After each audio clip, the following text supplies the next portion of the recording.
attention! I'm on trial? But why? Her Majesty, the Queen of Hearts, presiding. This girl is the culprit. There's no doubt about it. And the reason is? Because I say so, that's why. That is so unfair. Well, have you anything to say in your defense? Of course. I've done absolutely nothing wrong. You may be queen, but I'm afraid that doesn't give you the right to be so mean. Silence! You dare defy me? Hey guys, we should help her out. We're outsiders, so wouldn't that be muddling? Oh, yeah. And that's against the rules. The court finds the defendant guilty as charged for the crimes of assault and attempted theft of my heart. Off with her head! No! Oh, please! Hold it right there! Who are you? How dare you interfere with my court? Excuse me, but we know who the real culprit is. Uh-huh. It's the Heartland. Anyway, she's not the one you're looking for. That's nonsense. Have you any proof? In Kingdom Hearts, you go to Wonderland, and you quickly run into the Queen of Hearts. The Queen of Hearts is mean and vicious, as she rules over her kingdom with an iron fist. The citizens and her royal guard do everything she says out of fear. The Queen makes the rules in Wonderland. She does this without any other's input or feedback, and she is the law. Period. Hello everyone, I'm OCDsaster, and welcome to Kingdom Hearts Psychology, a series where I combine my two passions of psychology and the Kingdom Hearts franchise and put them together into a digestible watch or listen for you guys. Now, before we jump right into it, I gotta let you know, 1, sources are always going to be linked down below if you want to learn more. 2, I have a Bachelor of Science in Psychology, so I know a little bit about these topics, but I am in no means an expert or a psychologist, so please do your own research and talk to a professional if you think you need help. I am never claiming anything I say in these videos to be 100%. I can get research wrong. I am not perfect, but I am trying my best for you all. Anyway, let's get back to the video. In Kingdom Hearts, the Queen accused Alice of attempting to steal her heart with no evidence to back that accusation up. Having a sense of morals, Sora witnesses this and interrupts the Queen's judicial process, even though he's not supposed to meddle in the affairs of other worlds. Sora is doing a good thing, not the right thing, in this situation. The Queen allows Sora, Donald, and Goofy, the True Trio, or TT for short, to find evidence to prove Alice's innocence. This is the opposite of the American court system, where you need evidence to prove someone is guilty. Well, it seems to be changing over the years, but we're not talking about that today. Once the TT finds all the evidence proving that the Heartless were the ones attempting to steal the Queen's heart, she finds Alice guilty because she says so. This got me thinking of when I was a kid, dealing with adults in power over me, parents, teachers, and family. Some of them would never explain a rule to me when I inquired about it. Because I said so seemed to always be the answer in most cases. This is likely because they had no logical reasoning for the rule, were too lazy to explain, or felt like opening up a dialogue about it would take away their power. This is called an authoritarian personality. You most likely have dealt with these individuals yourself at least once in your life.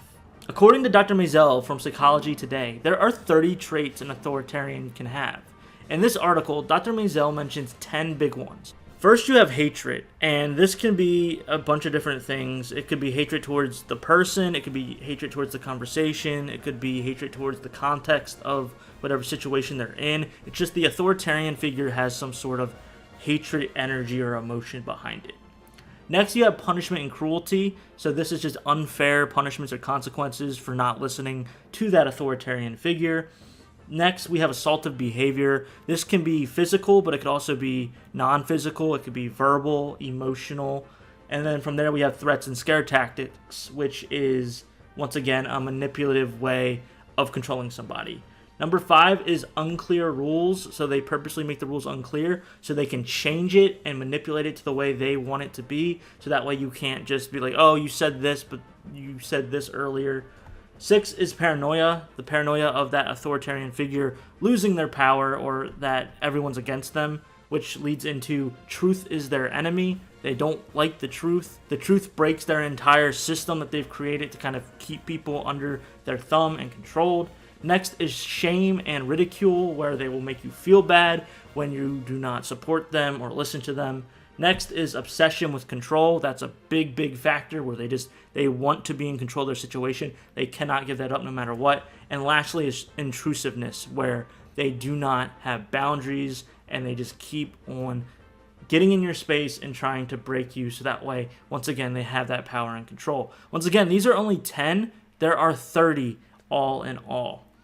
The biggest issue with dealing with someone who is an authoritarian is that they normally have power over you. This could be a parent, teacher, or boss. Consequences for talking back or refusing to listen to this authoritarian figure can be brutal. This does not make what they do right, but how do you change the odds to your favor? Authoritarians want to be in control. They want that power, and they will not bend the knee. So you have to creatively think of a way to challenge their rules or ideas without making them feel like they are losing that control.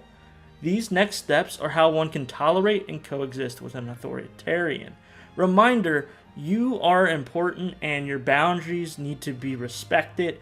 Obviously, this is a very complicated issue. If you are, underage, you're not an adult yet, you're still in school, you still have these certain parental figures that are taking care of you, you have to tread carefully. And I'm not saying that you should challenge every one of the rules and not listen to them, but the ones that don't really make sense, there's ways to go around and figure out what they want from you and why these rules are in their head and what they want to do with them. Now, if you're an adult, you have bosses that will treat you like this, and if you want to keep your job and you want to make money, unfortunately, you have to bend the knee a little bit and figure a way to work around and problem solve with what they're trying to get you to do or ask of you. And obviously, if it violates your boundaries too much, that's why we have HR, human resources, and that's why you also have the ability to leave. It might not be ideal, but that is the end of the road. That's when you get pushed too far. Once again, I am not licensed. I'm not a professional. Please, if you're in a situation like this, seek professional help. Whether you're a kid and you're dealing with some parental stuff or school stuff, or you're an adult and your boss is mistreating you, I highly encourage you to seek professional help. That doesn't mean there's anything wrong with you. You just need some tools to help you navigate through those hardships. Now, back to the steps. There's 3 steps on how you can tolerate and coexist with an authoritarian. 1 is really difficult. You don't take it personally. Sometimes it's not even about you. It's literally just their perception of the world and that they need to be in control. Maybe when they were younger, they were helpless and they felt like they were not in control of anything going on in their life. And so something snapped in their brain and they're like, that's it. I'm taking control of my life no matter what, no matter who I run into. I'm in charge when I enter the room.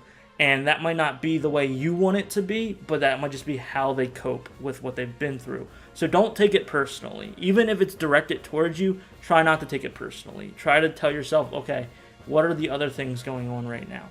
2, try to understand the way they do things. Because you do something a certain way doesn't mean that another person is going to have that same thought process. So you really have to try and change the perspective. Try to put yourself in someone else's shoes. Be empathetic.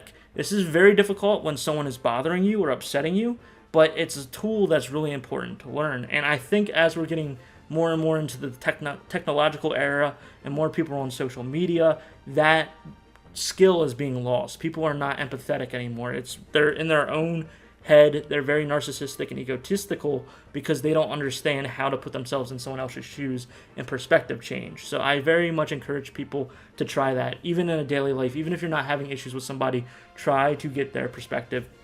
Try to be in their shoes, even if you don't agree with them. That's besides the point. And lastly, you stand your ground when you can. This is when you stand up for yourself, your boundaries, your beliefs, what have you. And this is where it can be difficult. It depends on the situation, but these are the 3 things in how you tolerate with an authoritarian. Sora stands up to the queen. He says, wait a minute, this is not right. And by doing so, he's going against the law and they're attacking him. He's not only just going against the law in Wonderland, he's going against King Mickey's law. The rule is you're not allowed to meddle with the affairs of other Disney worlds. Sora says, no, I'm doing this because it's the good thing to do. Earlier I said Sora did the good thing, not the right thing. There is a difference. He did the good thing. He put his morals and his compass on what is the good thing to do first. The right thing to do would have not been to meddle, because that's the rules he was set with Donald and Goofy. But he challenges that, and by doing so, it shows he's a hero. And that's how you can be a hero as well. So that's going to wrap up this video. I hope you enjoyed it. If you did, be sure to give it a like and subscribe for more Kingdom Hearts content. There will be more episodes on the way. Be sure to comment down below with the answers to those questions I gave earlier, or if there's any other comments you want to share with the group. I'm OCDsaster, and remember, you are key.